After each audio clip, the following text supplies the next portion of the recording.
जय माता दी दोस्तों, आज हम आपको महर्षि अगस्त्य की एक अद्भुत कथा सुनाने जा रहे हैं, जिसमें उन्होंने समुद्र को ही पी लिया था।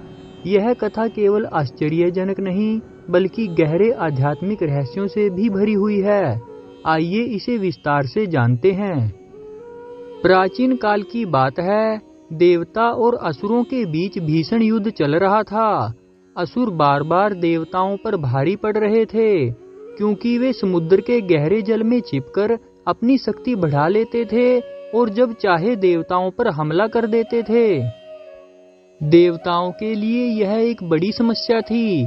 वे असुरों को समुद्र में जाकर नहीं मार सकते थे, क्योंकि समुद्र विशाल और गहरा था और असुरों ने वहां अपने गुप्त किले बना रखे थे। इससे परेशान होकर सभी देवता भगवान विष्णु के पास गए और उनसे समाधान की प्रार्थना की।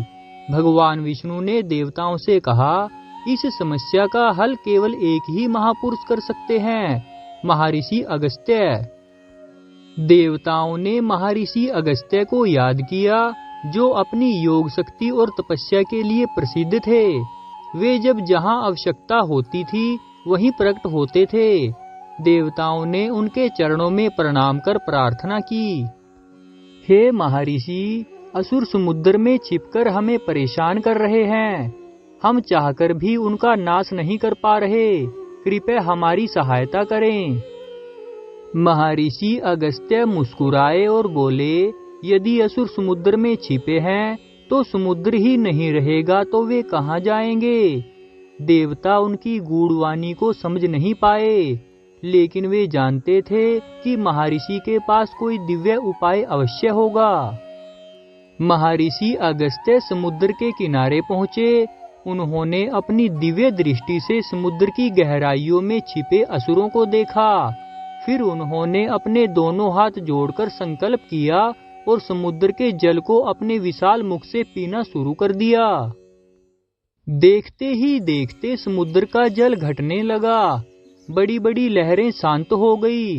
वहां उपस्थित देवता, ऋषि मुनि और सभी प्राणी यह अद्भुत दृश्य देखकर अचंभित रह गए। महर्षि अगस्त्य ने सारा समुद्र अपने भीतर समा लिया। अब असुरों के छिपने का कोई स्थान नहीं बचा। वे घबराकर इधर उधर भागने लगे। देवताओं ने तुरंत उन पर आक्रमण कर दिया और उन्हें परास्त कर दिया।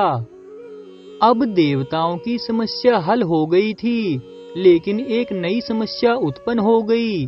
पृथ्वी पर जल कहां से आएगा?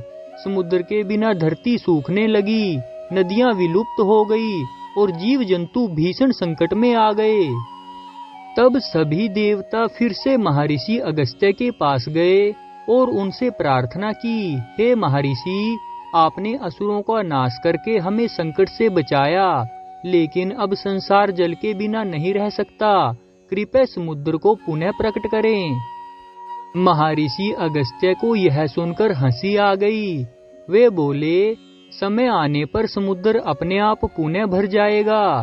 जब गंगा और अन्य पवित्र नदियां पृथ्वी पर प्रवाहित होंगी तो समुद्र भी अपने पूर्व रूप में आ जाएगा। और वैसा ही हुआ। जब गंगा और अन्य नदियों का प्रवाह बढ़ा तो समुद्र पुनः भर गया और धरती फिर से हरी भरी हो गई। दोस्तों, हमें इस कथा से संदेश मिलता है, असुर प्रवृत्तियां छिप सकती हैं, लेकिन नष्ट नहीं होती जब तक कि सही उपाय न किया जाए। जैसे असुर समुद्र में छिपे थे, वैसे ही बुरी आदतें और दोष हमारे भीतर छिपे होते हैं। केवल सतही प्रयासों से इन्हें समाप्त नहीं किया जा सकता, बल्कि एक गहरी आध्यात्मिक साधना की आवश्यकता होती है। नंबर 2, ज्ञान और तपस्या से बड़ी कोई शक्ति नहीं होती। देवता बलशाली होते हुए भी असुरों को पराजित नहीं कर पाए, लेकिन महर्षि अगस्त्य की तपस्या और दिव्य ज्ञान ने उन्हें एक सरल उपाय दे दिया। नंबर 3, प्राकृतिक संतुलन महत्वपूर्ण है। जब समुद्र सूख गया तो सभी जीव संकट में पड़ गए। यह हमें सिखाता है कि किसी भी समस्या का हल संतुलन बनाए रखते हुए करना चाहिए, न कि केवल तत्कालिक लाभ के लिए।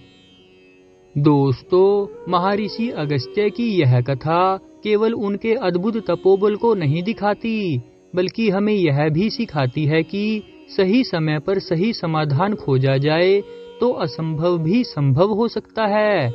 यह कथा हमें प्रकृति के संतुलन, आत्मशक्ति और ज्ञान की महिमा को समझने की प्रेरणा देती है।